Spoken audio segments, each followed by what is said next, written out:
Now let me ask you, if you had to pick one of the first solos to define how a jazz guitarist should sound over a bossa nova, which would it be? For me, it's Wes Montgomery's solo on Know It All from 1968. This solo swings like mad, and it's got touches of blues and bebop all layered over a lush Brazilian groove. Honestly, it doesn't get much better than this. This tune was originally written by Brazilian pianist João Donato under the Portuguese title Quem, Sabe. Wes recorded it in January of 1968 on his album Down Here on the Ground. Sad to say, this was among his last recordings because he passed on later in June of that same year. But back to this piece, it isn't one of those well-worn bossa novas you hear every day. It's actually a bit of a hidden gem, and for those of you who aren't familiar with it, I've linked in the description both Wes's recording and some of my favorite Brazilian vocal renditions. Take the time to listen. You'll immediately fall in love with the melody and the groove. So, next I'm going to perform the head using chord melody followed by Wes's solo, and then I'll break down a few highlights so you can see why it's so brilliant.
So if you've heard Wes's recording and like what you just heard, Wes played the original melody in octaves backed up by a large orchestra. But here's the thing, when you strip away the orchestra and play those octaves on solo guitar, notice how the harmony just disappears. Listen.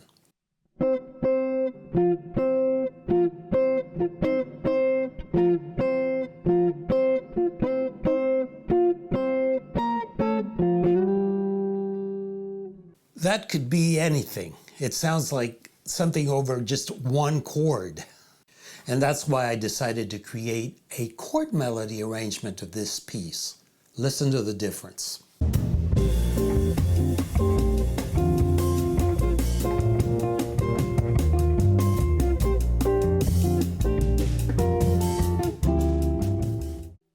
This This way, the changes come alive under your fingers even when you're playing it all by yourself. Next, I want to zoom in on some of the things I believe make this solo so powerful. But before I do, I want to let you know I've prepared a special study package which includes a PDF with both the chord melody arrangement and Wes's solo in notation and tab. Also an MP3 and band in a box files to practice with. And you can download it for a minimal contribution at jazzguitar.richiezellen.com/premium, and you will find the link in the info section down below. So here are some of the elements that make this solo a great combination of bossa nova with a healthy dose of bebop and the blues. Right from the start, Wes uses a double stop followed by the minor pentatonic to introduce a bluesy tone.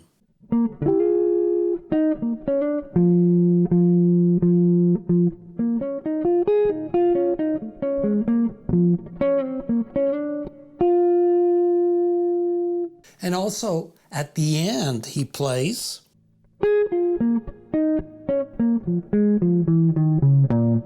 He also uses motif development by sequencing ideas throughout the changes. For example,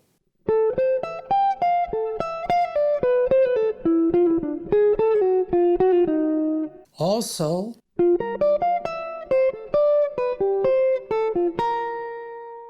next, notice his extensive use of arpeggios and continuous eighth notes, perfectly implying the harmony over 2/5 progressions.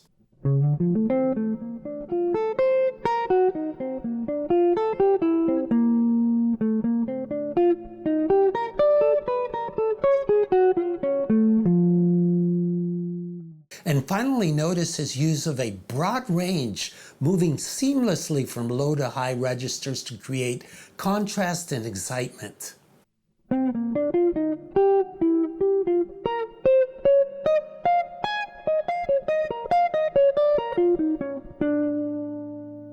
These are just some of the elements that make this solo a masterclass in how you can approach bossa nova as a jazz guitarist.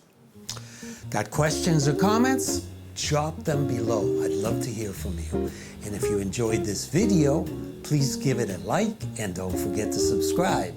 Thanks for watching, and I'll see you in the next lesson. Until then, you know the drill.